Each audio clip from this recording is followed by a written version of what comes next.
আসসালামু আলাইকুম। সুপ্রিয় দর্শক এবং শ্রোতামণ্ডলী, আশা করি সকলে ভালো আছেন।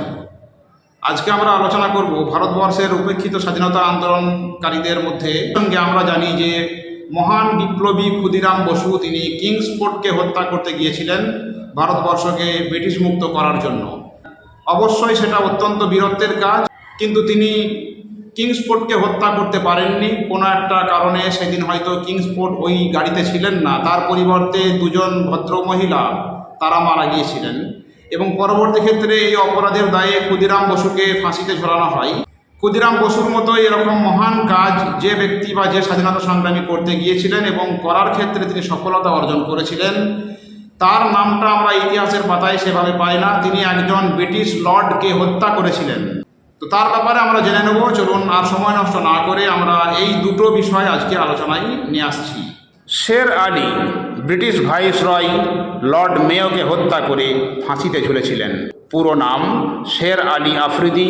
তিনি ছিলেন ব্রিটিশ ভারতের একজন সাহসী বিপ্লবী, যিনি ভারতের স্বাধীনতা আন্দোলনের সূচনা লগ্নে একটি ব্যতিক্রমী পদক্ষেপ গ্রহণ করেছিলেন। তিনি 19 শতকের মাঝামাঝি সময়ে উত্তর পশ্চিম সীমান্ত প্রদেশের বর্তমান যেটাকে পাকিস্তানের খাইবার বা পাখতুনখোয়া অঞ্চলের এক পাখতুন মুসলিম পরিবারে জন্মগ্রহণ করেন। পেশাগতভাবে ব্রিটিশ সেনাবাহিনীতে একজন সৈনিক ছিলেন তিনি, কিন্তু ব্রিটিশ শাসনের প্রতি তার ক্রমবর্ধমান ঘৃণা ও দেশপ্রেম তাকে বিদ্রোহের পথে নিয়ে যায়। শের আলীর সবচেয়ে স্মরণীয় এবং সাহসী কাজটি ছিল 1872 সালের 8ই ফেব্রুয়ারি ব্রিটিশ ভারতের তৎকালীন ভাইসরয় লর্ড মেয়োকে হত্যা করা। লর্ড মেয়ো আন্দামান দ্বীপের সেলুলার জেল পরিদর্শনে গেলে শের আলী তাকে ছুরি মেরে হত্যা করেন।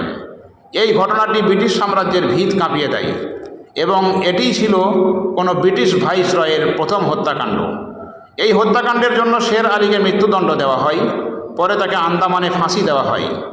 কিন্তু ব্রিটিশরা তার কাহিনী ধামাচাপা দেওয়ার চেষ্টা করেছিল, যাতে আর কেউ অনুপ্রাণিত হয়ে এ কাজ বা এ ধরনের কাজ না করে। ফলে ইতিহাসে শের আলীর নাম তেমনভাবে উঠে আসেনি। আজও ভারতবর্ষের স্বাধীনতা সংগ্রামের ইতিহাসে শের আলীর অবদান যথাযথভাবে স্বীকৃতি পায়নি। অথচ তিনি ছিলেন এক অকুতোভয় দেশপ্রেমিক, যিনি সর্বোচ্চ আত্মত্যাগ করেছিলেন। তার এই আত্মদান ভবিষ্যৎ বিপ্লবীদের অনুপ্রাণিত করেছিল এবং ব্রিটিশ শাসনের বিরুদ্ধে প্রতিবাদের এক নতুন মাত্রা তৈরি করেছিল। শের আলী আফ্রিদিকে আমরা আজ স্মরণ করি যদি, তাহলে কেবল ইতিহাসের প্রতি নয়, আমাদের স্বাধীনতার ভিত্তিকে আরও দৃঢ় করার পথে এক গুরুত্বপূর্ণ পদক্ষেপ হবে।